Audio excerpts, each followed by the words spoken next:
Hi అండి అందరికీ. Programme అయిపోతానిట్లయితే bore దగ్గరికి వెళ్ళాం గదా! అక్కడైతే మేము ఎంత ఎంజాయ్ చేశామో చూడండి. చాలా చాలా బాగా అస్సలు ఎంజాయ్ చేశామండి. ఎంజాయ్ చేశామంటే అసలు చెట్లలో ఉండే ఏ కాయని వదలకుండా పెరికేంత ఎంజాయ్ చేశామండి. అసలు కోతుల్లాగా ఓసారిగా మారిపోయినాము.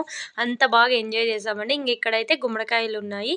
చిట్టి హాయ్ చెప్తాంటే అక్క గూడా హాయ్ చెప్పి గుమ్మడికాయలు కావాలా అనేసైతే అనింది. కాయలైతే అలా వదిలేసారండి అక్క వాళ్ళు. మాకెన్ని కావాలో అన్ని ఎవరెవరికి ఎన్ని కావాలో అన్ని కోసుకోండి అనేసరికి మేమైతే వెళ్ళి కోసుకున్నాము. చిట్టి తల్లి చూడండి ఎన్ని గుమ్మడికాయలు ఎత్తుకునిందో. నాకైతే చాలా భయమేసింది. ఎక్కడ పడిపోతుందో అనేసైతే అనుకున్నాను. ఫైనల్‌గా అయితే మేమైతే గుమ్మడికాయలు కోసుకున్నాము. చిట్టి తల్లి 2, నేను 2 అయితే గుమ్మడికాయలు కోసుకున్నాం. నేను 2, చిట్టి తల్లి 2 గుమ్మడికాయలైతే కట్ చేసుకున్నాము. తర్వాతొచ్చేసి అక్క కూడా 2 గుమ్మడికాయలైతే కట్ చేసుకుంది. ఇప్పుడు వాటిని ఎలా ఇంటికి తీసుకెళ్ళిపోవడం అనేది పెద్ద టాస్క్ అండి.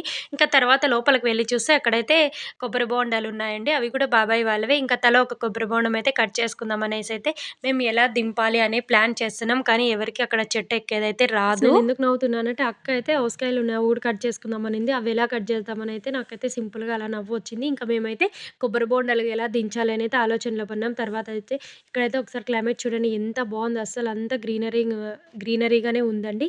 ఫైనల్‌గా అయితే మా అక్క వాళ్ళ బాబు అయితే 2 కట్టెలు తీసుకొచ్చి దొబ్బేసా ఉండత్తా అని అయితే చెప్తా ఉన్నాడు. మేమైతే తలా ఒక్క అయితే తీసుకున్నాము. చాలా చాలా టేస్టీగా ఉన్నాయి. కొబ్బరి బొండాలైతే తియ్యగా ఉన్నింది వాటర్ అంతా గూడా. మేమైతే ఖైమ్ అని అయితే అంటాము. మీరేమంటారు? ప్లీజ్ కామెంట్ చేయండి. Bye bye.